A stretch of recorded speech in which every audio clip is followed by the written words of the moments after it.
guys, you know, I really was about to give you a story time outside just for some different scenery. But I can't see. And this is Texas and it's hot.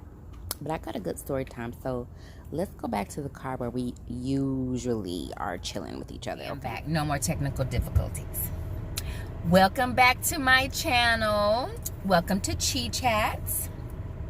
I actually have a good number of new subscribers. I mean, and if you look at my subscriber count, it's really not that high. So I think quarantine has led people to subscribe. They found my channel. Thank you. Welcome new subscribers. If you don't know, my name is Miss Chi. Yes, it is a short nickname because my name is just too much. I live in Texas. And I chat in my car a lot just to let y'all know what's going on and to vent. Mostly just to vent. When I can't vent to anyone else without repercussions. Usually about, you know, no, I'm not going to say what it's usually about. But whatever. That's me. I'm in my 40s. I'm a mother. I'm a wife. I have a background in banking, but working in the medical field right now. Going back to banking because I need my money, okay? But anyway, you can already see the title of this video, so you know what it's about. So let me tell y'all. What year was it? Since I was in my 40s, and I mean, I'm in my 40s, and I was 18, so 1993, 94? Yeah, this how long this story goes back. And it is ingrained in my mind because she almost KILT'd me. Really almost KILT'd me. I don't know what was going on. I'm going to blame it on menopause. That's what I'm going to do. But anyway, let me get straight to this story. Let me tell you what happened when my mom thought I was the plug. So, I was a teen mother. I was pregnant at 14. Had my daughter at 15. Mind you, when you're in that situation, you're still a kid, and you got black parents, you a child. You a child. You a child till they say you not a child. So here I am, a child who's placed myself in an adult situation, but I'm still getting treated like a child. So half the time, both of my parents expected me to act like an adult because I had a kid. So act like an adult. You have a kid, you're a mother. Act like an adult. Then I got a bedtime. So I'm still a kid. So me placing myself in that situation made the home situation very difficult. I could see my parents start to argue. I actually was very book smart. But I walked stage, graduated at 16. I'm out of the house, right? Of course I'm struggling. In a bad relationship. So at one point, my parents was like, look, just come back home because you asking for too much money. And you asking for $20 3 times a week, you just need to come back home. So, was 18, I moved back home. And, of course, I had been out on my own. So, I'm used to my own rules, my own place, my friends, doing what I want to do, when I want to do it. So, my mom's phone starts ringing off the hook every day. All my friends, all my girls, and any dudes I was sipping that number to, you know, was giving me a call. So that was irritating my mom so much. She had went from peaceful household to the phone ringing 24/7. She was like, your friends can't call here no more. I don't care what you do, but can't none of them call here no more. I was like, oh, okay, well, yeah, I kind of expected this. Like, my mom and I didn't get along during that period anyway. So I kind of expected some kind of little pushback. So I was like, all right, I'll get everyone to quit calling by the end of the week. So, everyone quits calling by the end of the week. I tell them, do not call my mama's house. Don't call after hours. Don't call before hours. Just don't call at all. Everybody knew my mama. And they knew Doris wasn't playing. They went on ahead and quit calling. So, after my mama's phone quits ringing, what I do is I go get me a beeper, a pager. What you did in the 90s. So, that way, my friends could contact me. And when they page me, I could just call them back. Well, I had the pager. I was working at Popeyes, as a matter of fact. I was working at Popeyes. And when I got the pager. So, Popeyes wasn't paying enough. So, I remember what happened. QVC opened up in our city. Opened up a call center to take those phone orders. Right? It's literally right behind my house. And they paying good. Of course, I went to QVC because I needed to get my change for my kid. So I'm over there working, right? And at first I got me the little cheap $19.99 beep, beep, beep, beep, beep, beep, little black standard pager. I upgraded my job, so I upgraded my pager. My pager is going off all night, all day. I know my parents already, so I'm not even using the phone past midnight.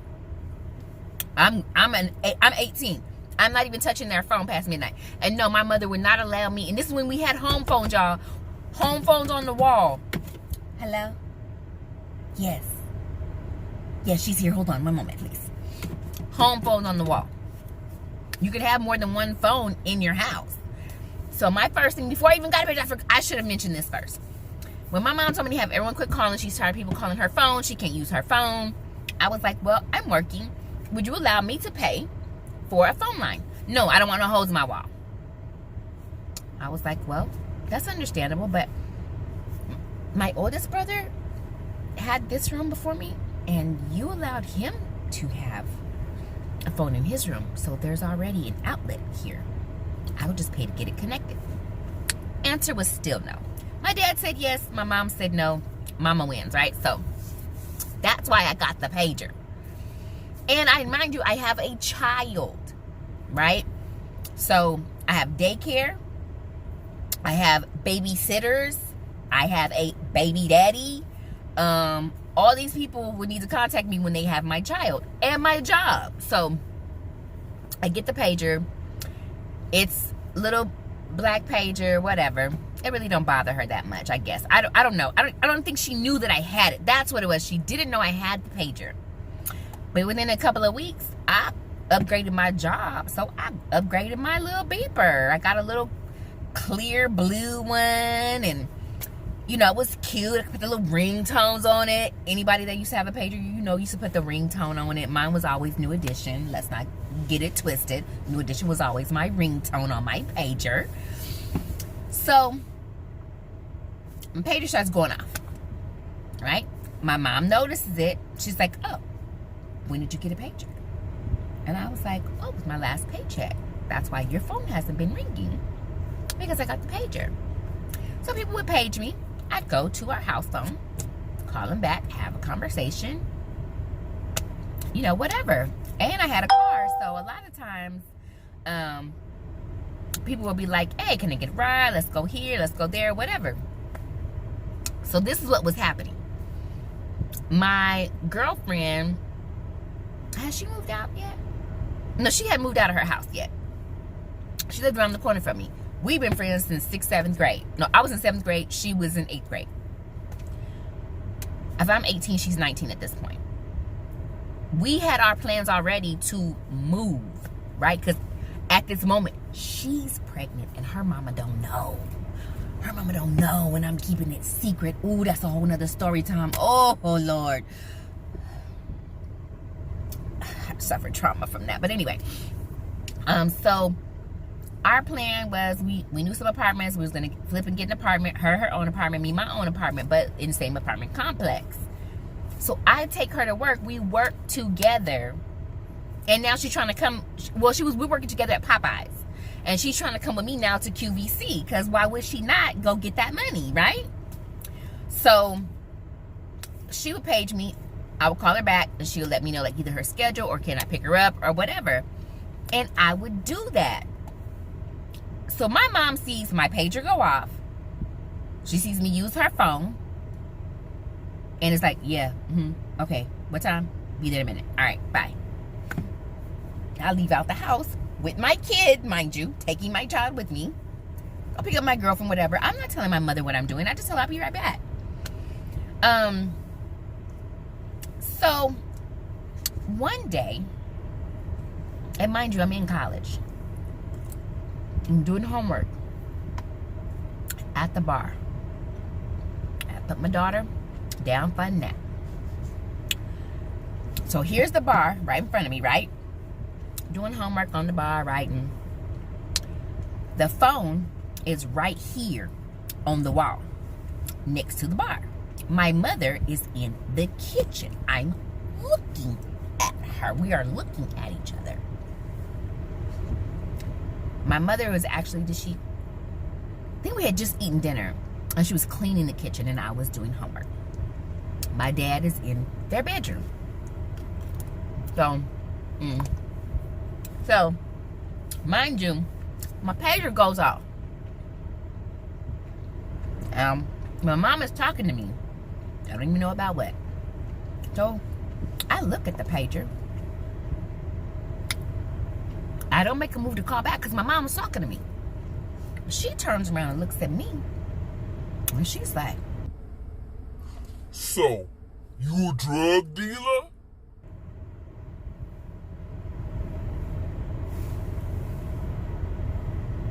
Man, my dad's a cop. I really didn't think she was being serious. But my mom had this thing.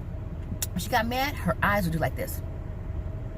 Really, really fast. That's when you know she's at the pissivity level of, I don't know, nuclear explosion. I don't know. Just don't mess with her when her eyes is doing like this. So I seen the eyes and I was like, serious? I was like, no, ma'am. Why you got a pager? And I said, well, you told me that I couldn't have any phone calls coming through on your phone. And then you told me that I wouldn't be allowed to pay for my own phone line. So I got a pager so that I could communicate with my friends, baby daddy. Like, she didn't want baby daddy. She'd tell the baby daddy for not to be calling either. Yeah, one phone call a day. After that, she cut him off. So, I'm explaining to her why I got the pager. You said I couldn't use the home phone, so I got a pager. Just my friends paging me. Why would you think that I'm the plug? Well, that's what it means when black kids. That's what she said. When young black kids have beepers, they usually drug dealers. I couldn't even believe it came out of her mouth because I know she didn't believe it. She didn't believe that. So while she's saying it, in my mind, I'm like, why is she saying this to me? Like, she knows that's poppycock. Why would she be saying this to me? And I look behind me, like, to my left at my parents' bedroom, because I saw this escalating. You know why? Because at this point, she's making me mad. Mind you, now, I've been on my own for 2 years, a year and a half. Having this conversation about me being a drug dealer because I got a pager is just not making sense to me. So I was like, no, I'm not a drug dealer. This is just for my friends. You said I couldn't use the phone. What did you expect me to do? So at this point, like, I'm a little hypey. Like, what did you expect me to do? And what did she do? I was trying to figure out who did what next. I raised my voice. She's cleaning the kitchen. The cast iron skillet, to be exact. And she raises the cast iron. She raises it at me. Right? I'm 18. At this point, honestly, I probably had about 5 fights at this point. So when she raises the pan at me, I stand up. Because if someone is going to hit you, I don't know about y'all, I'm not gonna sit there and let you hit me. I'm gonna move. So I stood up. I stood straight up. And I don't know why I did it, but right when my knees locked into place, into a standing position, I knew my life was over. I was like, what did I stand up for? And that's exactly what she said. What you standing up for? At this point, I knew it was over. See, I had active parents, and I chose to be bad as a child, and my mom was done playing games with me. She was done playing games with me. It was going to be these... It was just these hands for her after... Because I didn't want to listen. So she was... Let me tell you. I saw when she asked me very calmly, what you standing up for? I was dead. The only thing I could think to do was run to my daddy. The only thing I could think to do is run to my daddy. So I'm standing up and I'm calculating, like, she have to come around the bar into the living room. I'm already in the living room. I could get to my daddy before she get to me. So that's what I decided to do. I started to just go to my dad because I could tell that she was being irrational. I just didn't even get where this was coming from. So I start to run to my dad. I'm like, Daddy. Now, he already heard us arguing. So what I didn't know is that he had already put his house shoes on to come in the living room because he just knew he was going to break us up. My mom. All I know is I'm walking to my dad's room. All I see is my mom's arm coming over my head like this, like to get me in a headlock. So we had some realizations after this. My mother and I both did. My realization was that my mother was sick of my mess. When she told me when I moved back in that she'd give me them hands, she meant she was gonna give me these hands because she was through talking to me. She's like, you 18. I'm gonna give you these hands. So I realized that she was serious that day. She was just going through menopause, y'all. That's all it was menopause. She done went crazy and thought I was the plug because I had a beeper. Because she said I couldn't use her phone. Y'all, if I just tell y'all my mom's menopause stories, and then she didn't remember nothing she did during menopause. That was the kicker. We had this conversation before she passed. She was like, I raised a skill. I would never. So I'm just going to say this. I am almost done with menopause myself.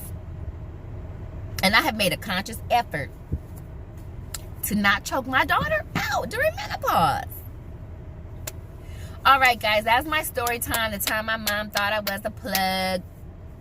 I don't know why she thought that. My dad was a cop. But yeah, that's my story time about the time my mom thought or accused me of being the plug.